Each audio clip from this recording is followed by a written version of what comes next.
This is The Poet and the Poem from the Library of Congress.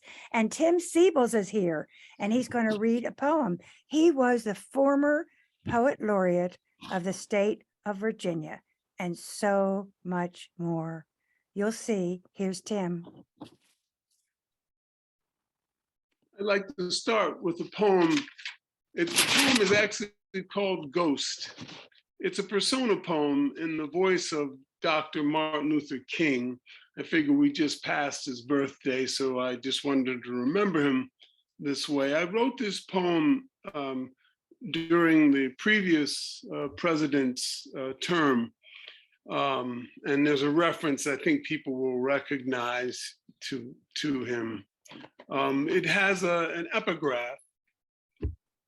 I may not get there with you, but I want you to know tonight that we, as a people, will get to the promised land. Ghost.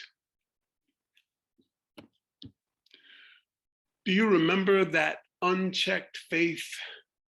The world itself, a promise, a child. You dream something and it glistens. You wake up and can't believe it isn't there. In '63, the country seemed ready to begin a future tinted with love, or at least singed by a genuine disdain for injustice. Washington, D.C., the White House built by slaves, the march. Me, standing in Lincoln's shadow, I really believed there was something I could say. All those faces, black and white, wanting my words to unchain the future. I was never naive enough to think the dream would not require blood. Surely Malcolm's, and probably my own. I did hope to live a long life, but always figured I might be undone by stupidity, its snarling array of daily faces and perfectly pressed uniforms. Even heading to Selma, seeing those troopers across the bridge, it took all I had not to holler, "Who are we kidding? These fools will never change." Cruelty does as much work on the cruel as on their victims. The way, for example, wrong-headed power learns to love itself. Just ask the Ku Klux. Ask anybody who tries to change a system guaranteed to kill them slowly. The real violence is just business. Cool handshakes between suits, no money for schools, smirks between badges while the churches burn. I mean, what part of this don't you understand? Frederick Douglass already said what I was trying to say. He had a dream 100 years before I did, but nobody shot him. And his second wife was white. Some days, you just have to laugh. Despite Obama, certain trees still hold their Congress, though most of the men and women who fed those mobs are long gone to dust. But the ropes remain, tying our hands, stopping our throats. Hard to say what faith in democracy means. Look who's in the White House now. What exactly would you have me say? We shall overcome? That sniper has already seen my neck, marched me right into history at last. I'll never be more free than this. Whoa, Tim Seibles, is that from your new book? Is that That's from your, actually that's actually too new to be in the book. you mean it's a premiere? Yeah, Nobody yeah, has ever that heard it? poem has only been heard by a few. Oh, well, it is amazing. It's not in the You- book. I thank you for that, for the audience. Well, thank You you. know, people love your work, and it's always calling for mercy, and it's always calling for kindness, even with harsh circumstances. And I know you're talking about the previous president of the United States when you mentioned, look who's in the White House now, right? He is the author of 7 books of poetry, and the recent one is Voodoo Libretto. Tell us what's in Voodoo Libretto. The title is enough to buy the book. What is in the book, Timmy? It's a new and selected collection of poems. Oh, It covers about the last 40 years of what I've written. I mean, I should say it's excerpts of the last 40 years of what I've written. There are poems in there from each book, but probably only about a quarter of each book. so there are 6 books represented here? 7 Uh, books? 7 books. The new and selected would make the 8th, but I count it differently because it's made up of the books that preceded it largely. Well, how many pages is it? It's about 300 pages. Magnum opus. Do you love it? Yes. Yeah, And I'm very happy. I'm very happy with it. The most difficult thing about putting together a new and selected collection is you have to leave out some poems that you really like. Otherwise, you end up having a 700-page book, which would be ridiculous. So that was the hardest thing for me, to leave out some poems that mattered a lot to me. I mean, I guess if I'm honest, everything that I would publish means something to me of significance. But you know, some poems are just dearer to you than others, and so I felt that ultimately I had to leave out some of the poems that I really loved. And I look at the collection sometimes and think maybe I should have put that poem and not that poem. But in the end, I could do that forever and never finish. But I'm very happy with the collection. Yes. well, Howard Nemerov says he loves all of his poems, even the short and ugly ones. So we know what it is to love our poems. When you look at your work, then you have a good spectrum of your work as you put together a selected. And do you see if your work has changed over the years on the page? I mean, I know your themes, I know what you write, but I'm wondering, do you see the difference in the page? I thought your early work were short lines, longer poems, and I think I see it different in aesthetics. Do you notice that when you look at this book? Well, yeah. Well, I think a couple of things you notice. I imagine this is true for probably most poets, if I'm honest. I've certainly written the longest poems I've probably written in the last 10 to 12 years, truthfully. But the lines are different.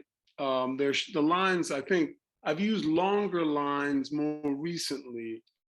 The other thing that changes as you get older and mortality becomes a larger part of your sense of things, it changes to some extent the tension and the subject matter with which you wrestle and how you wrestle with it to some extent. I didn't think a lot about dying in probably the first 2 or 3 collections, at least to my recollection. I don't recall. I remember a couple poems in the very first book that were wrestled with mortality to some extent. But as the years have passed, of course, and you begin to lose people, friends, beloveds, and parents, and so on, that becomes one of the things that begins to take more of a presence in your work.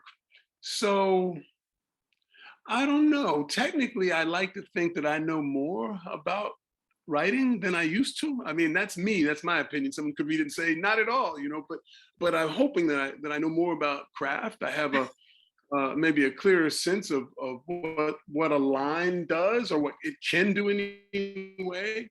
In the last two or three collections, including this new one selected, I've written several villanelles, and I that's know. something that, yeah, that's I'm something that, thinking all the time Blues Villanelle is about mortality, I think.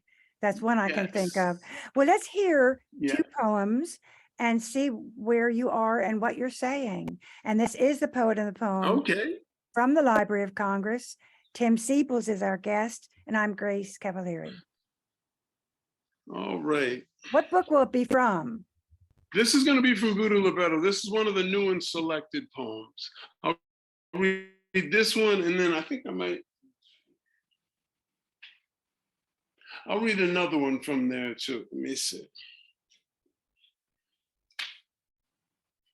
Oh, this is a poem called "Come Home, Lady." It's I loved to play with music in poems, and this is a poem. I guess it is a love poem, but it's a poem that I was really ratcheting up the assonance and consonants. Come home, lady. This is for Natalie.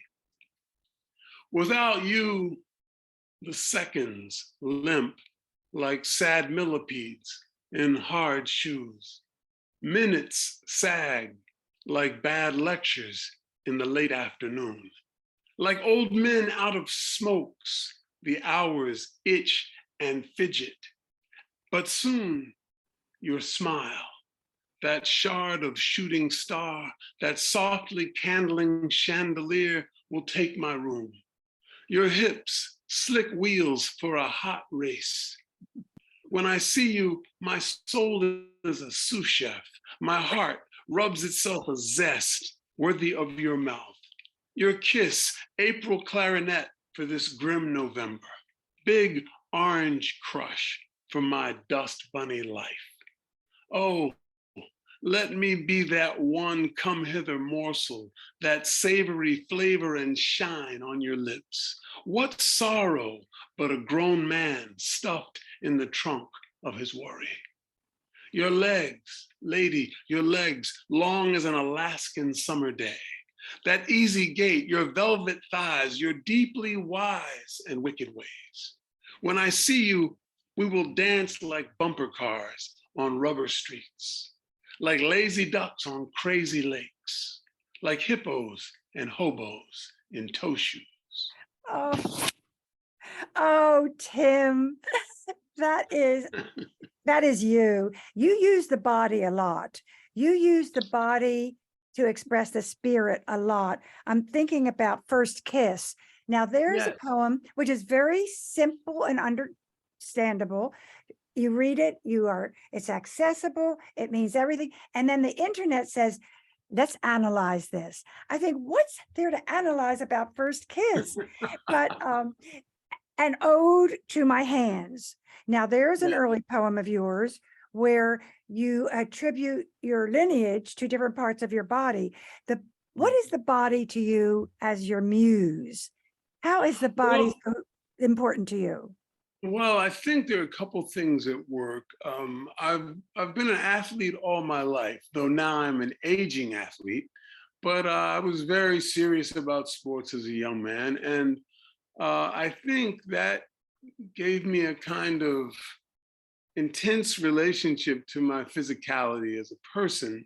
And then the discovery of sexuality and romance and so on. And I recognize that in large part in this culture, people still regard the body with suspicion and in many cases, some shame, which saddens me. So part of my interest in writing erotic poems or poems that nudge toward the erotic is just to say that the body is also a noble thing. The Mm. spirit is noble, but the body, what is that saying? Uh, the body is the arrow, the spirit is the bow. I can't Whoa. remember who said it, but that's something that stuck in my mind for a long time.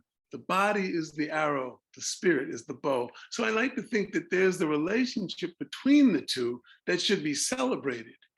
And And you that's do. part of, well, thank you. And that's part of my interest in writing poems like First Kiss, for example, because most, I think many, if not most human beings find some way of communicating what cannot be said in language through their touch, caress, kiss, and so on.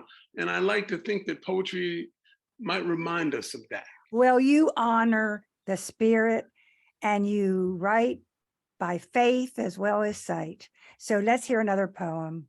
All right. Tim Seibles is here. He was the poet laureate of Virginia, and he's a professor. He was a football player, and I think he gave I up did. football to be a poet. Now, there's a lesson for civilization. That's about values, people. That's about values. Who would you be playing Right. football if you had not gone on to your graduate work? Where would you have played football? For whom? Well, if I was lucky enough to be a football player of consequence and made it to the pros, I would have loved to have played for either the Philadelphia Eagles or the San Francisco 49ers. And they both happen to be in the championship this weekend. So, but that's I know where you're going to be.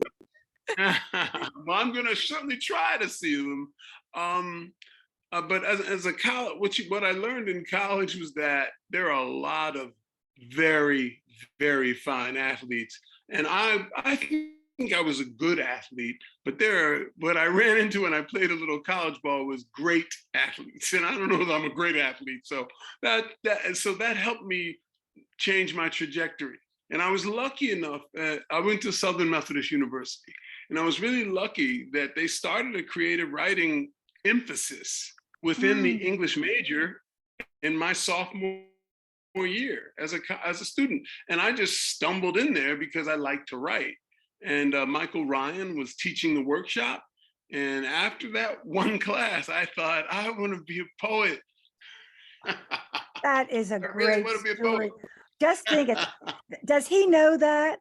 Yes, I've been in touch with Ryan. I wrote him a letter about, I guess, 2 years ago now, and I told him, I explained how important he was to me as a young guy who knew nothing about poetry, and how he tolerated my earliest efforts as a poet. Well, while we're on the subject of icons, you know, Ramika Bingham Risher. I want to get the title of her book, Soul Culture, Black Poets, Books and Questions That Grew Me Up. She attributes all of her beginnings to you and finding your book Hurdy-Gurdy squeezed among other books on a shelf.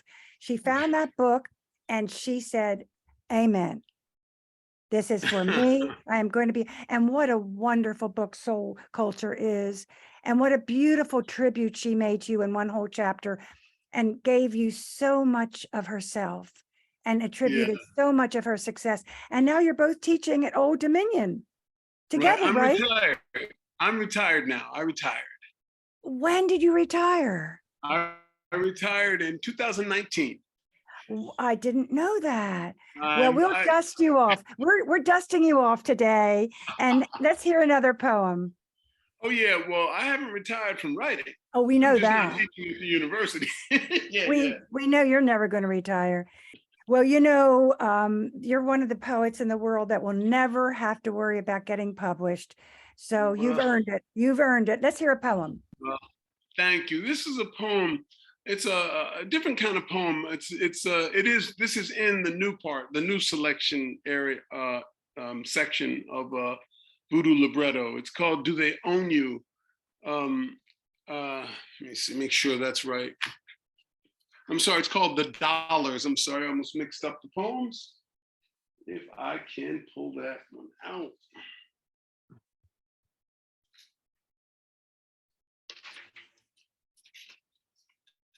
I'm sorry for the delay. I guess I had mislaid the piece. Well, you know, you could open a book anywhere you wanted and read something, and we would be spellbound. I have it. Thank you. Thanks for your patience. This is the poem. It's called The Dollars. The epigraph is, I'm all in the dollars. Do they own you? Do they make you do whatever they want? Do they own you? Do you work and pay and work? Are you nervous? Is it hard to sleep? Do they got you? Was it hard to wake up? What about your hair? Does it keep happening? Are you doing your best? Do you need a little something? Are you dressed? Are you getting dressed? Are you almost dressed? What about your hair? Are you tired? Are you hard to wake up?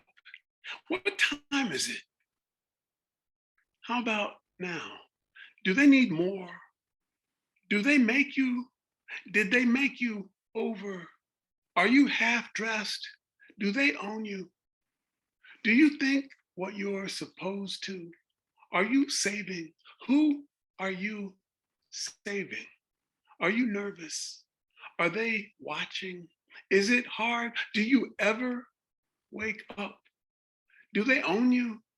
Do you wake up when they want you to? Are they everywhere? Are you on time? How about now? How about now? Do you do the work? Did you do the do? Did they do you? Are you trying to get dressed? Are you? Did you? Will you? Do they own you? Do Mm. they still own you? Whoa. Is that one of the ones where your last line is separated at the bottom? Actually, the last two lines are separated from the other parts of the poem. I want to talk about your who but you would have the blues combined with villanelle. So first of all, tell people what a villanelle is, just generally. All right. Well, villanelle, to my understanding, it originates as a song, a kind of singing in the round among French peasants, I Right. believe. And so it was not unlike field hollers that African American enslaved people sang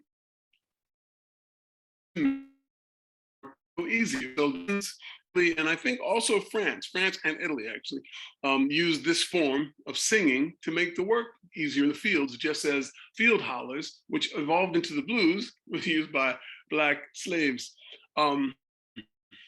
So I don't know, I love the villanelle form, and I thought I saw these connections, and so I thought, blues villanelles. It's So true. that's where You that's have a really lot of where them. it came from. And so people need to Yeah. know that the first and the third line, I think the lines are repeated every stanza. I think it's like Yes. 19 lines or something. There's a real form to it where Yeah, I have expanded the form.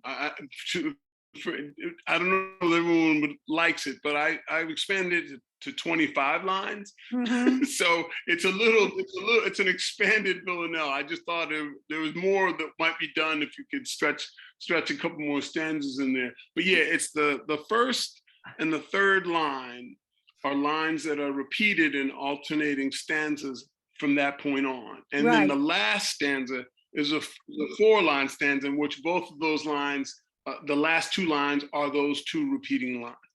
It's, it I can makes read you sense. one and you can hear it. Well, it makes sense Yeah. because when you have the blues, you've got a refrain that keeps coming back, right? Yes. And the blues Yes. has like a recitative, and then the villanelle has that wonderful repetition in every stanza. So Yes. only you thought to put the two together, which I think was brilliant, and I think you will be remembered for Thank that. But let's just Well, have thank any you. poem. Let's just give us a Tim Seibles poem. We're happy. Just give us one, anyone. All right. Well, here's a villanelle. Why not? Okay. Let me think, this is probably the newest of the villanelles. It's called the Fish Jump Blues Villanelle. Sometimes I wonder where swans go to die, or Hmm. what they do when the good weather's gone. I guess they fly south, but I never see them fly. I'm right by a lake watching three swanlings try. Almost summer and the sun's going strong. You ever wonder where swans go to die? When big fish jump, are they chasing the sky or just tired of swimming all day long? They want to fly south, but don't know how to fly. I go to the mirror and find this old guy. Guess he's sort of been there. Guess he's sort of been there all along. You ever wonder where you'll go to die? Hard to admit you forgot how to cry. And on top of that, you've been shelled like a prawn. You'd fly away, but don't know how to fly. Hard to ignore that big fear stopping by. Just try to picture first light on a fawn. And don't ever wonder where swans go to die. Wish I could run like the hummingbirds fly. Oz told me I could have been home all along. Might get there sometime if I get me a guide. I go to the store but can't think what to buy. Why not give up and go sleep on the lawn? Sometimes I wonder where swans go to die. Probably go south, but they walk, they don't fly. That has the blues in it, and that has those wonderful repetitive lines that could make you cry. It could make you cry. That is beautiful. Thank you. Before we go any further, I would like to know just a quick assessment of what you think of the young people that you've taught all these years. Are we going to be able to uphold civilization or not? Well, I believe we will be able to uphold Is civilization. the poetry or the pillars? Poetry are the I pillars. agree. Well, to me, that absolutely believe that. But I mean, we have so many good young poets working now. Certainly, even I mean, you've already mentioned Ramika Bingham Risher. She's a Mm, wonderful poet, mm. and she's going to continue to be, a voice. Both in poetry and in prose. She's, as you've seen this book of essays that she. Fantastic, fantastic. But the young people that you taught, are they serious about poetry? It Your kids in depends your on class? it. Certainly at the graduate level, I would say the vast majority are very, very committed to writing poetry. Now, when I'm teaching undergraduates, of course, that's a very mixed bag. When Oh I've yeah, taught them, it's a some of bunch of them are, yeah, some dorm of them are very sex, passionate, but dorm they're sex, yeah. young. Yeah, they're not sure exactly what they want to do with their with their lives, and but some of them you can tell they have a level of intensity and commitment that probably will not go away, but some will wander off, but that's okay. Not everyone's going to try to live a life writing poems. I mean, I But understand that's that. where the money is. That's where the Yeah. money is, Tim. You know, Only. yeah, if only for sure. If Yeah. only. Yeah. Before we Go ahead. end with a final poem, I have Sure. to mention the music is very apparent in your life and in your work. Are you influenced by visual art as well? Are all the arts coming into play with you? Because the music is definitely there. The jazz is there, the blues are there. Do you love Well, all the arts? I love all the arts, but probably um, I imagine music is probably weighs more heavily in my head and heart than maybe visual art. Though I love paintings and sculpture, I love dance. I love just about everything. That's part of what drives me a little crazy. I'd like to do everything. I love plays. I love, there are just too many things that are amazing to me. I play guitar. I've over the years I've cultivated some skill on the guitar. So Hmm. so music, um, because a musical instrument can speak beyond semantics.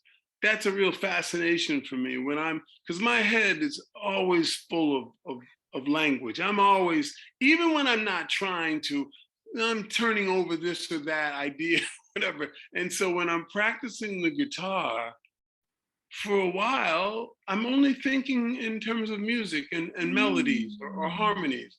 And it's a kind of relief, but it also reminds me that language is itself fundamentally a musical way of communicating. We don't think of it that way, of course, because we're hearing words and hearing meanings.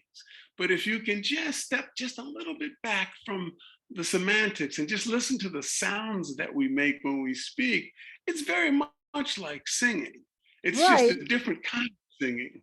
And your meditation in the guitar makes me know that there's a little Buddhist in you, because a lot of Buddhist in you. I think of I the love poem, Buddhism.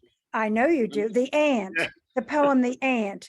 That is a yeah. perfect poem for expressing a part of you that it doesn't come out foremost, but is definitely there. It is always there. So the music, the Buddhism, the language, it's all in your new book. And if people will get Voodoo Libretto, they'll get a taste of Tim Seibles.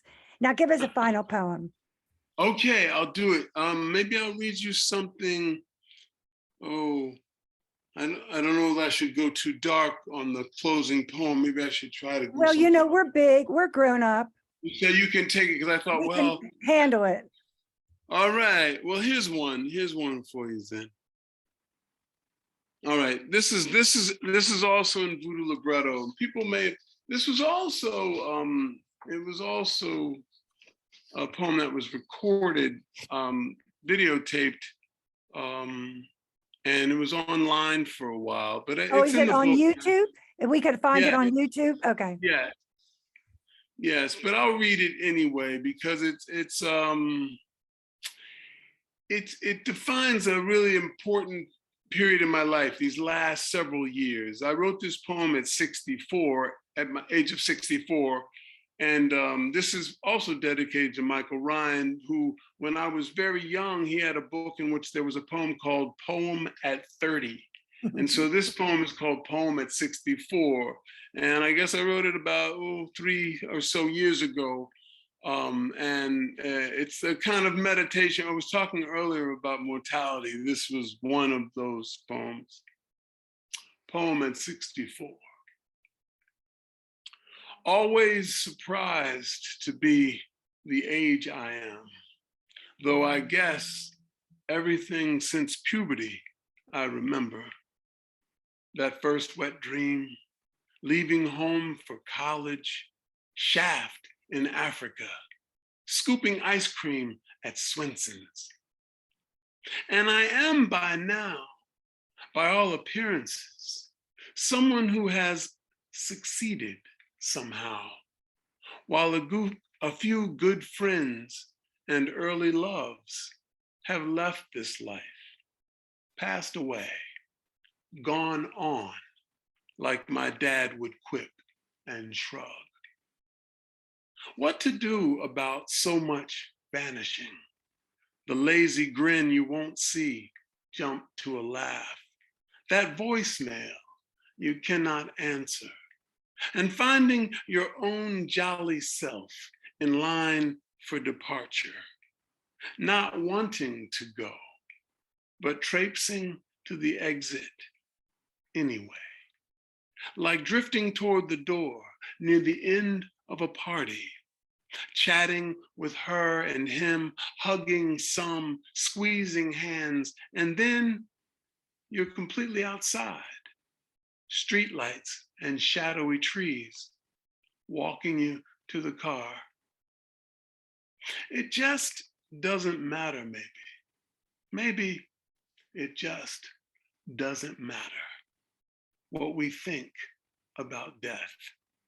That grief is harder than anything anyone can do.